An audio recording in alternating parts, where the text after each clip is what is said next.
Hello and welcome back to More of a Sixth. After a well-earned break and a brilliant hosting debut by Charlie, for better or worse, I am back. And today I'm joined by Char, Kyle, and Matt as we review match day 3 of the Premier League. We had a mixture of kind of good games, interesting games, and also just some really crap football that we probably won't touch on too much. Anyway, we're going to start at Stamford Bridge, where Chelsea beat Fulham by 2 goals to nil. The West London derby saw a superb Fulham first half, nullified by a truly awful VAR call, which Chelsea capitalised on to win. Goals from João Pedro and Enzo Fernandez were enough to defeat a frustrated Fulham. The second goal coming from the penalty spot when Ryan Sessegnon was deemed to block a goal-bound strike with his arm just seconds after Pedro appeared to control the ball with his arm in the box. What did we make of this game? Obviously, the VAR call is one of the worst I've ever seen. It's really good that players are actually coming out and talking about it. I think I said that last night, and a Forest fan was like, "Oh, you weren't saying this when Forest did it," but I think there's a difference between hiring a former Premier League referee and actually just being supporting of players coming out and saying how bad the standard of officiating is, because it is awful. We've seen that, and we're 3 weeks into the season. Matt, what did you make of this game? I would be absolutely livid if I was a Fulham fan. Just how you can say that it was Menez doing that skill on Chalobah. It's first of all, it's a skill, not a careless challenge. In what way is that out of control or even a foul? Is a skill. Can't if we're given these just pat the game in, and it's just the game's ridiculously gone. At what point do we question? Is this more than human error?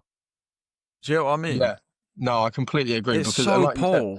what is he meant to do with his foot? And I know we saw that penalty given last season when Bruno Fernandes did a sort of similar turn and landed on the Villa, I think it's Conte's leg, and it's like, so he's stepped on the player, and in a similar way, what's Conte meant to do to stop that? What was Rodrigo Muniz meant to do to avoid Chalobah's leg? It's not like he's, like you said, reckless, out of control. He's performing a skill. It's worked. He's got to put his foot somewhere. He's not looking down. He's not done it intentionally. And I think you're right. You have got to question, is this actually, is there something else going on here? Because that's now 2 times in the first 3 weeks of the season where Chelsea have benefited heavily at home from this an awful VAR call, and then obviously against Palace, a rule that none of us knew existed. Kyle, what did you make of Fulham though? Because in the first half they looked good. Yeah, I mean, I was going to say, obviously, it got ruled out, but the move in general for their goal that got disallowed was a really nice move, and it was a great finish too. I just would also want to touch on just very quickly about that deemed foul. I don't know if you remember with Bruno Fernandes, where he won a penalty when he stepped on the defender's foot. So, like, it was the complete polar opposites. Like, Fulham players got, punished for it, but then Bruno, when he did it last season, got a penalty for doing it. So it's like, it's just a matter of consistency. I think if it was more consistent, people wouldn't have as much of an issue with it. But yeah, I mean, they played well, to be fair, and I think a lot of Fulham fans would probably be right to be quite disappointed to not come away with at least a point, to be fair, because if they go 1-0 up to begin with, that completely changes the landscape of the game, really. They don't necessarily have to really be going out to try and get a goal. They can maybe sit in and make it a bit more difficult for Chelsea. But I think it was a promising result from Fulham. Obviously, not a promising performance. Sorry, not a great result, but definitely something to build upon. Maybe with signing of Kevin on deadline day, hopefully. And Chukwueze as well. Yeah. Yeah, for sure. I mean, I completely echo your thoughts. Obviously, I will just quickly say that if you see us looking around or you see me doing any typing, we are recording on transfer deadline day. So we're all just trying to keep up to date with what's going on. Yeah, I think that the issue is the consistency, and me and Kyle have both highlighted that incident with Bruno Fernandes. So if that was a foul on Bruno Fernandes, surely you then use that, consistency to deem it a foul on Muniz, which obviously it wasn't. But this is just the issue at the moment. It's just just seems to be such a massive lack of consistency. Let's go to Wolves Everton. David Moyes Everton side continued their strong start with a superb away performance at Molineux. Goals from Beto, Iliman Ndiaye, and Kinner Dewsbury Hall were enough to trump Wolves' goals from Hwang and Gomez, with Jack Grealish assisting yet again. Char, just tell me about Jack Grealish. How brilliant is it? Not only to see him doing well, but also just what do you think of his performances so far? Well, I said this last week on our segment about Everton and Brighton. I said, obviously, apart from, when he plays against us or when he played against Matt's side last week or when he plays against Spurs, for instance, I feel like everyone just wants to see Jack Grealish do well and go back to doing what he does best. And seeing him I think it was a video at the end that I saw when he goes in with the Everton fans and like a couple of them pull him back in and they're all giving him a hug. He just looks happy. And I feel like he's missed that for a few years. And I think he's kind of some form of like a national treasure. I feel like everyone loves Jack Grealish. Like he's just a, proper English lad who likes playing football, and he's doing. It's just great to see him doing well at Everton. To be honest, it looks like the right environment for him as well. A very passionate fan base, and I'm just looking forward to seeing what he can do for the rest of the season. I really liked as well. Enjoy's shithouser. I don't know if anyone saw that. Yeah. Celebration. He loves Yeah. it. He does love it. Yeah, he's Done it he's against good us fun. as well last year. But no, I do. Yeah, I like that Everton side. There's a lot of character in there, and Dewsbury Hall look great as well. They've got a good year ahead of them, I think. Hopefully, for the Everton Yeah. fans. Yeah, I completely agree. They just it seems to be clicking for Moyes. I think, there's been frustration that he wasn't being backed properly recently.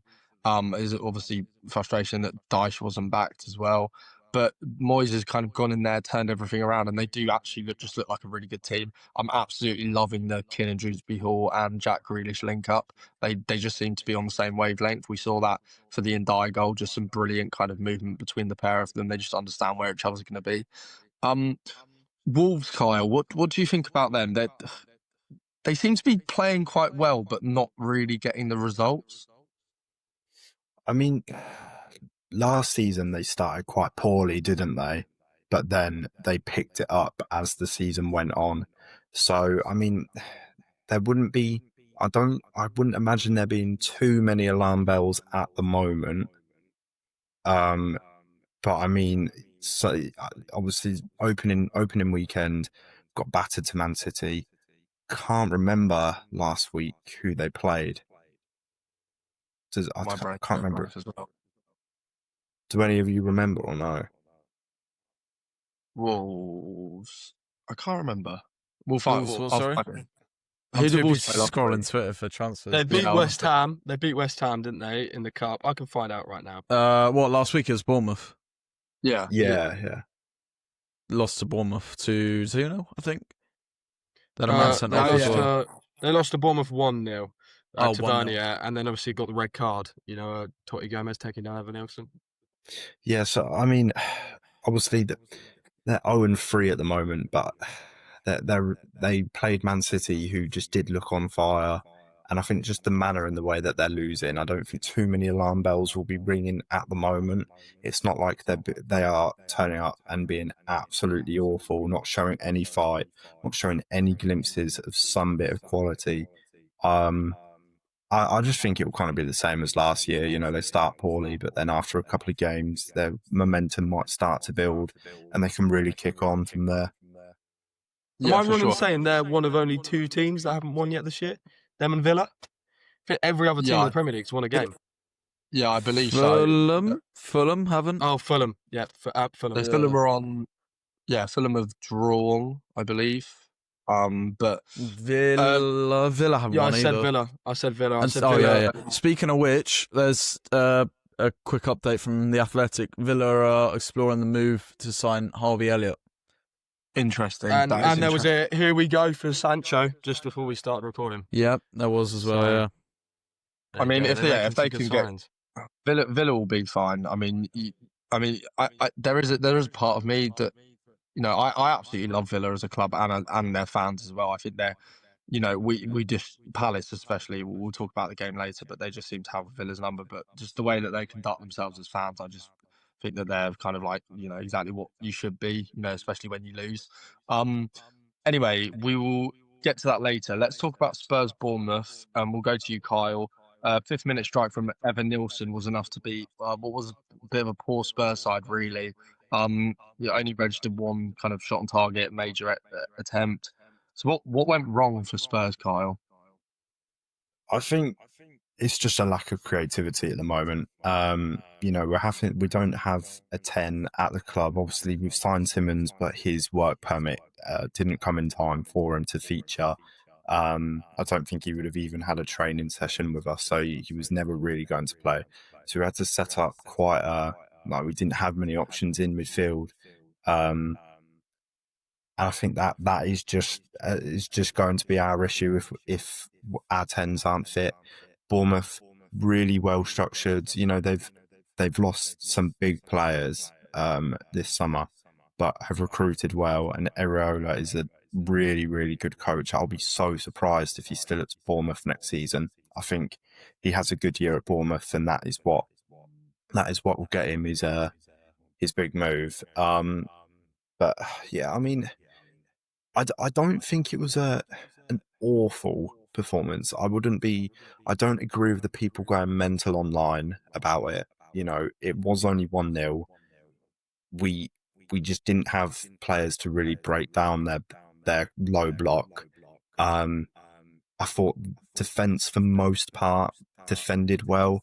Porro really struggled against Semenyo, who I'd argue is probably the best left winger in the league, I'd say, at the moment on form. He is unbelievable. It was a real mismatch between the two, which is why Spence went over onto the right and Porro got subbed off because Semenyo was running him absolutely ragged. But 6 points out of 9. I think if you'd have asked Spurs fans at the start of the season, would they have taken that?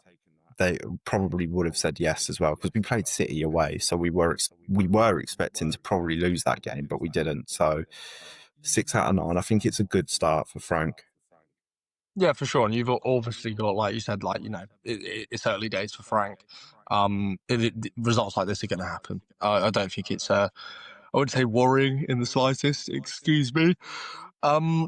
Let's move on to Sunderland, who, they've had a really, really strong start to the season, beating Brentford 2-1 at the Stadium of Light in another dramatic game, which saw Reggie Lebrie's side come from behind to win in the 96th minute. They seem to have that kind of passion gene at the minute. Igor Thiago opened the scoring for Brentford with a really nice header, actually bouncing off the bar, but an Enzo Lefebvre penalty was then followed in the 96th minute, as I said, by a Wilson Isidore header, which came from an absolute peach of a first-time cross from Granit Xhaka. There's 2 wins from 3 for Sunderland, and like I said, they seem to be turning the Stadium of Light into a bit of a fortress.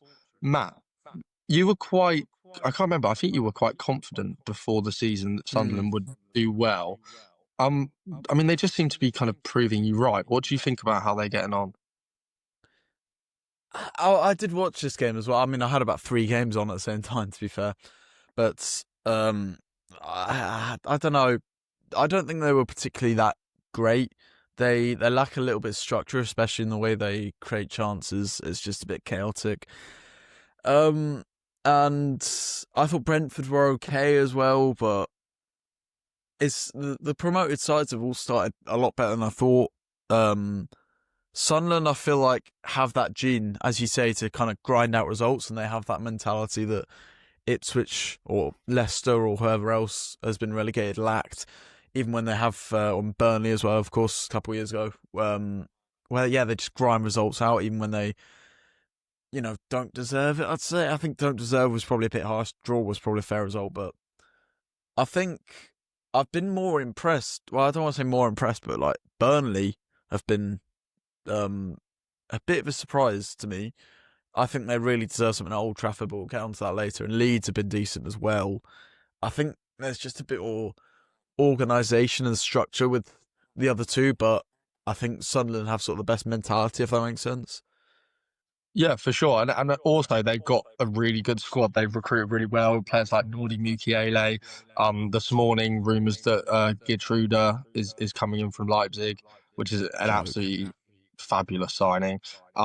They just seem to be, we've seen teams come up and spend a lot of money, but badly. Sunderland seem to be doing it very smartly, and they're getting good pieces to kind of fit in. They're not just buying names; they're buying, square pegs for square holes, and it seems to be working so far. You mentioned Burnley. We're going to touch on that game now. Manchester United 3, Burnley 2. I always said nil then. Manchester United scraped past Burnley, to be honest, in dramatic fashion to earn what could be a vital win for Ruben Amorim's side. A Josh Cullen own goal was cancelled out by a well-taken Lyle Foster finish before Brian Mbumo's strike was then matched by Jadon Anthony. A late penalty was awarded to United for a pull on Amad Diallo's shirt, which appeared to be outside of the box, but supposedly carried into the box with that contact. And of course, it was expertly dispatched by Bruno Fernandes, which gave United all 3 points. Charlie, what did you make of this game? And it's weird that we now kind of, it seems to be United doing well when they manage to scrape past teams that, really you'd imagine they should be beating quite comfortably when you think about Manchester United as a club. Yeah, no, I think you're right there. But again, like, they got the job done, and they hadn't so far this season. They've played better, I think, in the other two games and didn't get the result that they wanted. So, I mean, there's a positive to take there that they've got their first win of the season. But again, like Matt said earlier, Burnley are really just, they're giving it a good go. For like obviously aside from that first game against Spurs, I mean, Kyle said that they were competitive, but like they didn't look awful, I think, but like Spurs were just much better on the day. But the other two games, they've given it a real go. Obviously, they won against Sunderland 2-0, and that's not easy, as we've seen from other two teams struggling against them. And obviously, this weekend against United, they put in a real effort and probably deserve more out of it. Lyle Foster looks incredibly sharp as well. He obviously scored last week and it got disallowed. Scored this week a second and it got disallowed. And obviously scored. He just seems to like finish when he gets in and around the box. He just seems to finish his chances. And yeah, I hope. You know what? Just for the sake of the Burnley fans, I hope there's a little bit of jeopardy this season regarding them staying up. I hope they can like maybe, push it a little bit. The reality is they probably, out of the 20 teams so far, they probably are the weakest. But they're giving a good goal already. So yeah, fair play to them.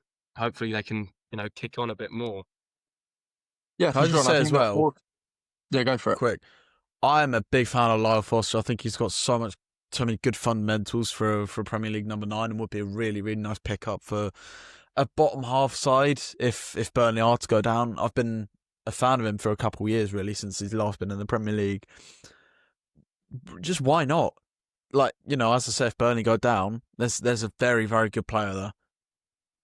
Yeah, for sure. And I think that we might see that where, if these promoted teams don't quite manage to stay up, maybe more of a pillaging than we saw the summer just gone. In terms of those clubs that went down last year, not too much really, because I mean they were all just so bad. But I think it's exciting, man. It's nice to have 3 teams that look like they won't necessarily all stay up. I mean, it's unlikely that they do all stay up, but it's nice nonetheless to see them, giving it a good go and actually competing.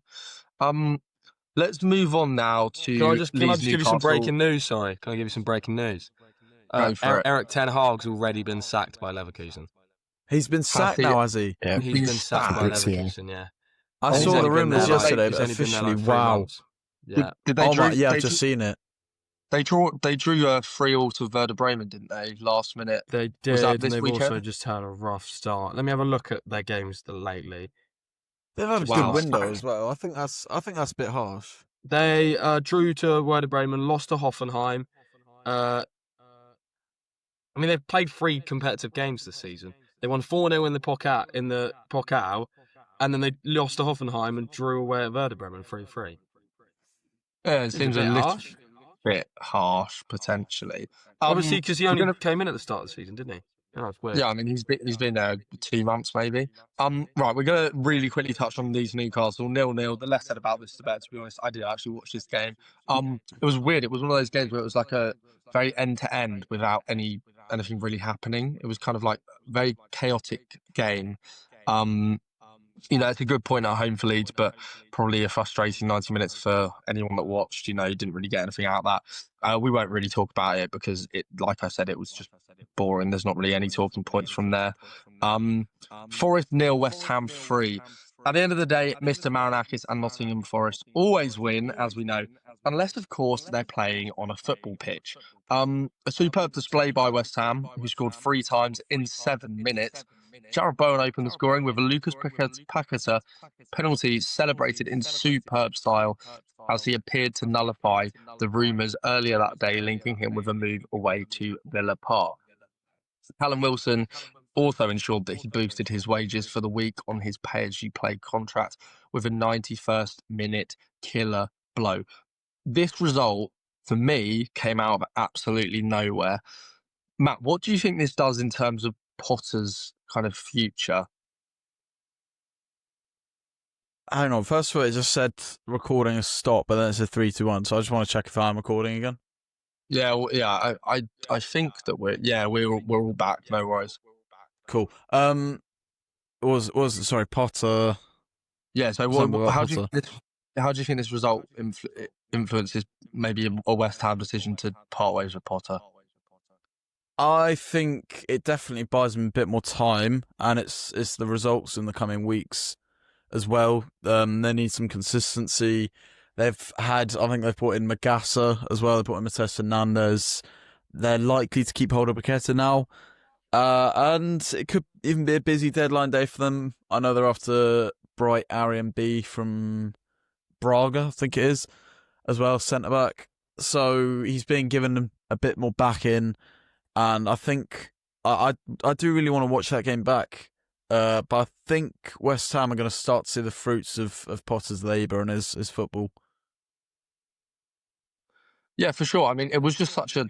I only managed to watch the highlights, but from what I've seen, it was just such a kind of. It was, obviously tight affair until late on, but for West Ham to just go and absolutely kill the game like that. Let's talk about Forest though, Kyle. What do you think this does for them? Because they've had an interesting start to the season. Obviously smashed Brentford on the opening week, then drew against Palace, and now a loss. So they've kind of had one good, one medium, and one pretty poor. Obviously there were rumours that Marinakis was going to sack Nuno, which just seemed absolutely mental. What do you think is going wrong for them though, or what do you think went wrong for them which led to them losing this game? Well, I think there could be a few things. One of these is just a bit of a theory of like my opinion. I just think that Mr. Marinakis is quite a turbulent person to have to be around and have to work around, and I just think that environment isn't always kind of the best, or like kind of would really help with like the stability of everything going on. He's quite a boisterous, loud, disruptive person, and I think when you've constantly got headlines about he's fell out with Nuno, or he's wanting to sack Nuno, or that Nuno and Edu have had a falling out and stuff like this, I think that will eventually kind of rub off on the players, because it's just not a stable environment. And the other thing as well, and this as well, I'm speaking on brief experience of when he was coaching us, was that he's just not very adaptive. He's quite Nuno, sorry, he's just not very adaptive. He kind of really only has one way of playing, and it's just kind of sitting back and hitting on the counter. And I think it does become quite easy, like, or a bit more kind of predictable, should we say, not easy, predictable to play against. It's that's kind of always been his issue, to be honest. He doesn't change up based on who he's playing. He doesn't really switch it up too much. He's just kind of got one style fits all kind of approach, really. Yeah, for sure. And I mean, it's hard to tell. Obviously, we always say this kind of when we're looking at the opening weeks of the season, that it's hard to kind of get a grasp of actually what level teams are going to be at this season, because obviously we're so early in, and we have these kind of weird results pop up. We're going to move on now to Brighton 2, City 1. After a slightly difficult start to the season, Brighton managed to defend well in a first half where Erling Haaland missed two massive chances before he did open the scoring. A James Milner penalty, which he celebrated very nicely, tribute to obviously his good friend Diogo Jota, wearing his number 20 as well, was followed by a last-minute strike from Brian Gruder, who rounded goalkeeper James Trafford to earn his side all 3 points. There's only one person to go to here. Talk to me, Matt. Well, first half, I thought we defended very well. We sat a lot deeper than many would have expected, and people weren't really happy with that. So, we get to half-time 1-0 down, there's a lot of negativity. When I thought we were actually okay, you could see there were moments to win this game, and out of possession, as you say, we defended really well. Second half, we came out flying out the blocks, really. We pressed them a lot higher. We had a couple chances, and that got the crowd up as well. And you could really sense there was moments, as I said in the first half, there were moments in this game for us to get a goal. There's chances, and we got a penalty. It's quite a clear penalty, I think, as well. Mateus Nunes, his hand was like right up here. You could, clear as day, really. Which, as you say, Milner slotted away very well and celebrated very, very nicely too. And from there, City didn't really break us down much. It was just a really jammy goal, really, that they scored, and it was a couple of deflections and whatnot. But apart from that, Verbruggen didn't really have to do anything. The defence, as I say, was really, really good. I thought Dunk has been much improved, which you probably won't like to hear. But and then Gruder, Rutter, Milner, and I can't remember the other sub, but they changed the game. Really, really good. And yeah, Rutter, I think it was Rutter or Matoma that set up Gruder. Yeah, it was Matoma that set up Gruder. Rounded the goalkeeper, sits Nouri and Trafford on their arse, and I was worried he was going to miss because he went round the goalkeeper against Oxford and bottled it. He tried to shift it on his left foot and then missed. But he kept his composure and stuck it away. Limbs in the north stand. Oh, just what a day. And that also takes off a bit of the pressure as well. Lies. No, I actually looked because I thought the limbs would be crazy, and they were like, it only looked like there were about 30 people left in the stadium or something like that. No. Nah. Let's not be silly. North Stand was in tatters, to be fair. But it takes a lot of the early pressure off as well, because the performances have been there. We drew against Fulham quite unfairly. We should have really beaten them 2-3-0 when we drew 1-1 and we conceded to a last-minute set piece. And the Everton game, the first half, we were good, and a lot of people say we're the better side. We were the better side that day, but second half we stank out the gaff. So, and then obviously the City game as well. It's always good to beat City, and I think 4 points from 3 games. You can't really complain too much, I don't think. No, for sure. And also, I mean, this seems to happen, every year that Brighton struggle somewhat against the worst teams and do well against the big teams. And I was holding off judgment, to be honest, until after this weekend, because I was, you've got a tough run of games, but in all honesty, you could go and win, 6 of the next 8, because a lot of them are against good teams, and that just seems to be what you're good at. Also opens the kind of title race element up a bit. I think we could be onto a pretty good season in terms of that. We'll move on quickly again. Liverpool 1, Arsenal 0. Another one of these big kind of Super Sunday matchups that just really fail to live up to the hype. I think the best thing they could do is just stick these on 3 p.m. on a Saturday, and we might get better games. It was just boring. Both kind of nullified each other. Liverpool obviously ended up winning. Was a stunning free kick, in all fairness, from Dominic Szoboszlai, the best part of 35 yards out. And it was kind of the only real glimpse of quality, and obviously ended up being enough to win what was a slightly cagey game. As I said, these big teams just seem to cancel each other out. So we won't talk about that too much because we are all in a rush and we've all got lots of things to get onto, but it's going to be a busy day.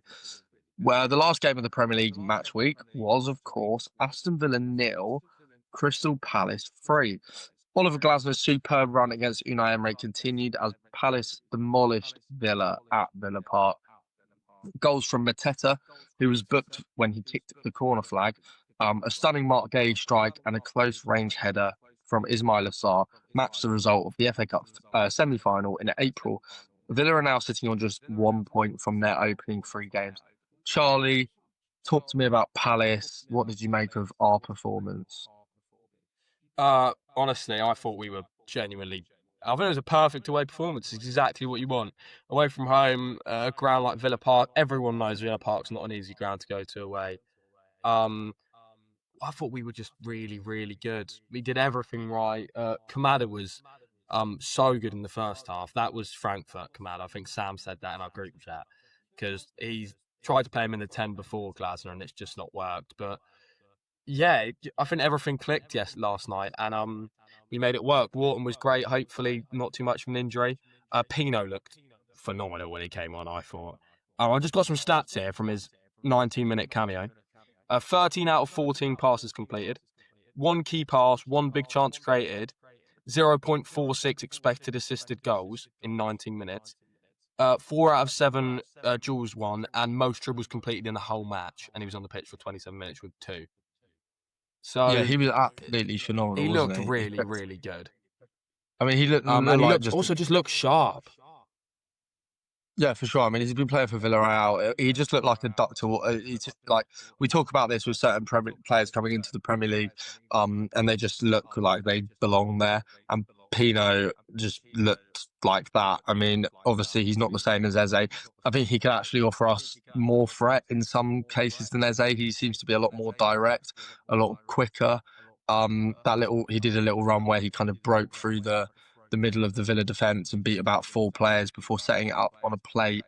But unfortunately didn't score from that one.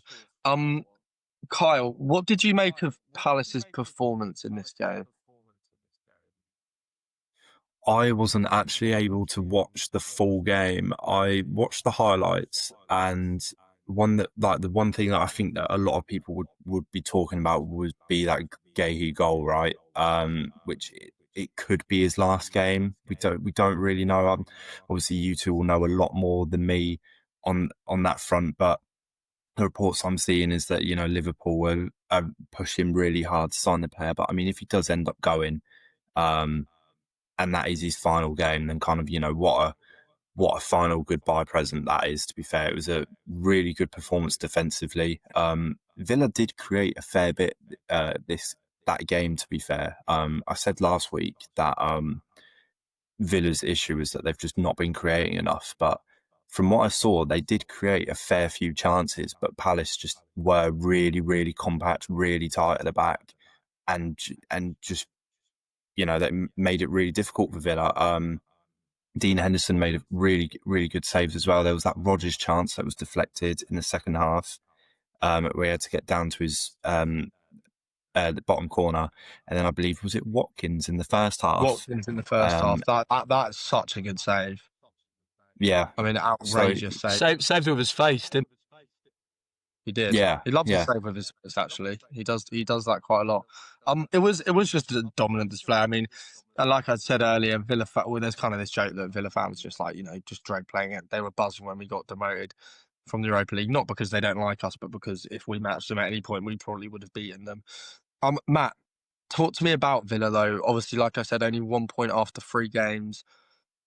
It just seems to not be clicking. We have seen this before where projects that have fruited a lot of success and sometimes just fall off quite quickly. We saw it obviously with Leicester after they won the league and the FA Cup, just kind of sunk. I'm not suggesting that's going to happen with Villa. I think they've got a brilliant squad and a great manager, but something's not going right there, isn't it? Yeah, I think also this is a bit of a reminder for Brighton fans to be grateful for the sustainability that we have, because you look at Villa, you look at Leicester, you look at Southampton, Leeds, etc., etc., and a lot of people have been complaining our model. I don't want to. I'll talk about more Villa in a minute, but a lot of people have been complaining about the model, which is just absurd. And our model has been sustainability, because Brighton should not be competing in the top 10 of the Premier League consistently, the size of club we are. But anyway, back to Villa. Does it get to a point where Emery could walk? Because they haven't really done a huge amount, maybe as much as they would have liked in the window. Gessan's a good signing, and they might be getting Harvey Elliott, getting Sancho as well. Could he walk? Do you think he'll get sacked? I don't know. I don't know. I don't see that happening. I think the main problem that they've got is that, you know, they lost two really important squad players that they had towards the end of the season in Rashford and Asensio, and as of yet haven't replaced them. I understand that a deal has been agreed with United for Jadon Sancho this morning. Speaking of, Manchester United will activate Jadon Sancho's contract option until 2027. Oh my god. Oh my god. Will they? What is I going just on? read that, yeah. Oh my! We spoke last week, didn't we, about Kyle and Matt about the PSR thing with Villa, didn't we? And Yeah. how their big problem is the wages. So, what's your solution to that? You sign Jadon Sancho, whose wages are obscene. What are they doing? I know he's on loan, but like it makes no sense. They're just like their main problem is wages. So they're going to sign a player who like notoriously has the most ridiculous wages. He was meant to go to 4 different clubs this summer. They were close to agreeing a deal, and all 4 of them, or the 3 previous to Villa, just didn't want to pay his wages because they were that obscene. And Villa are a team that already have the most ridiculous wage bill. We're like, yeah, sure, we'll pay it. I mean, I think it's just a silly decision. I don't really get it. No, I agree, and also it's almost like you're just trying to replicate the model of what worked to an extent last year with Rashford. I just don't really know what they need to do differently. I mean, obviously Palace missed out on Evan Gesson, who went there instead because they paid him and Nice a lot more money, and he was hooked at half time. I just don't know. They just looked. They created chances and they've got good players, but I feel like you really saw the difference between like Palace having an incredibly well drilled squad and the kind of every player being part of a team and a focus together. And then Villa that seems to kind of be more made up at the moment out of individuals. Definitely interested to see how they do for the rest of the season. Anyway, in other news, that was all the Premier League games. So in other news, our favourite non-league team, Walton Hersham, won once again. In the FA Cup, they beat Three Bridges by 2-0 away from home. So up the Swans, as they say. Swans rise. Swans rise. Yeah, on you Swans. Come on, you Swans. Anyway, like I said, and as you know, you would have seen me during most of this. I've had my head in my laptop because I've got lots of stuff to do as it's transfer deadline day. So we're just going to give a quick, brief summary of our thoughts on what's going on at the minute. Any other stories around the footballing world that we want to touch on. We are also going to record tomorrow, as we're recording, a transfer window kind of summary. So we're going to talk about kind of our favourite signings, the kind of the best deals, the biggest misses, what people should have done, shouldn't have done, blah blah blah blah blah. Anyway, as we're recording, we understand that firstly, Liverpool have agreed a British record fee for Alexander Isak in the region of £125 million. Newcastle have agreed a deal with Brentford in the region of £55 million for Johan Wissa. We're also seeing Gianluigi Donnarumma being linked with Manchester City, as well as a host of other moves, which include one of the strangest transfer signings I've ever seen develop this morning, which is Igor Julio from Brighton to Crystal Palace on a loan. He wants the bigger club, mate. He wants the bigger club, mate. He wants the bigger club. I mean, this is He a wants weird European football. It's a weird. It's a weird. Absolute rat. It's a very weird saga. I don't know if anything will come of it. We shall see. Kyle, Spurs. Any kind of news at all? Obviously, bought in Xavi Simons. Yeah, so 20 minutes ago by Fabrizio Romano, it says, Tottenham make contact to explore Randall Kolo Muani deal conditions after interest revealed overnight. Spurs are informed of Kolo available plus serious interest, but depends on fee and numbers as PSG want obligation to buy guaranteed. And yeah, there's been a few other links with Ademola Lookman as well. He's also been linked with Bayern Munich. However, Florian Plettenberg this morning has said that last night the loan deal for Nicholas Jackson and FC Bayern was officially off, but we've learned that top secret negotiations and talks are ongoing again. Jackson deal to Bayern is back on and Ademola Lookman is still in Italy. So who knows? We could end up with one or the other. We could end up with neither, knowing Tottenham. Indeed. You probably will end up with neither knowing Tottenham, to be honest. No, Daniel Yeah. Levy. Yeah. Potentially. Matt, what do you think? Oh, I think we might have lost Matt. Actually, I know his old system is He's playing had up. enough after the Eagle news. He's had enough. He has. You can't do it anymore. Anyway, what I think we'll There it do is. is. Oh, he's back. Matt, have you got anything to add Sorry today? From the weekend of football? I've just seen that Jackson thing as well. Just transfer wise, I get a feeling we're gonna have a sneaky incoming today. There's been no links or anything, but something tells me, because our Andy Naylor, our club athletic journalist, hasn't said anything, so that's usually a good sign. And we have been linked to Harvey Elliott as well, so let's hope and pray. But no, Matt I'm not Riley has expecting just anything. left, doesn't he? Which is a bit random, by the way. I was just I'm speaking to not one of my too mates, he's fussed. a Brighton fan. Yeah, but like he's started like every game so far this season, and then just like Yeah, out of no, nowhere, he's just not gone. yesterday. Do you not start against City? Was he in the squad? No, he didn't. He was in the squad, yeah, but he just doesn't fit the system really. You need to, in attacking midfield, you need to be a dynamic, quick, good carrier and good on the ball. And he's a bit clunky for that. And same in centre mid, you need to be able to play 1-2 touch passing. And he doesn't do that. Again, he's a bit Sounds like clunky, Jeremy so- Pino, mate. Sounds like you need Jeremy Pino. Oh, we do. It's like, can't believe you got him still. That's one of the signings of the window, genuinely. Yeah, he could be up there. For Palace, we've got Camvo through the door, pretty much, yet to be announced, probably in the next few hours. Christantis Uche, who, by the way, is the weirdest profile of a footballer I've ever seen in my entire life. Literally. He was I a think you centre mean the mid, best. and then he got played up. No, he was a centre mid, and then he got played up front because they had an injury crisis, and apparently he was a little bit better there, so they kept him there. But then the striker came back, so they put him in the 10, and he like apparently loves a red card. He's really aggressive, very good on the ball. He's like absolutely massive, like built like a brick shit house. Yeah, He just he's seems like apparently the built. most unique profile of a footballer I've ever seen in my life. I could apparently give Adama Traore a run for his money in terms of the build. I know he's only 6'2", but I think he's got that big kind of tied up dreadlock hairstyle, which makes him look a lot taller than he is. But he's just an absolute battering ram. I mean, he'd be a really fun signing. Obviously, Igor, as we mentioned, it looks like Odsonne Edouard's on the way out, but to be honest, nobody gives any shites about that. So I think that's where we'll leave it for today. As I said, our next episode will be a transfer window review, and apologies for the slight bit of inconsistency over the last week or so. Obviously the boys did really well to fill in my absence. Just had loads of work on, but we will be back to the standard Monday, Thursday rotation. So yeah, keep tuned. That's all for episode 8, and have a lovely rest of your day, morning, evening, night. Thanks a lot.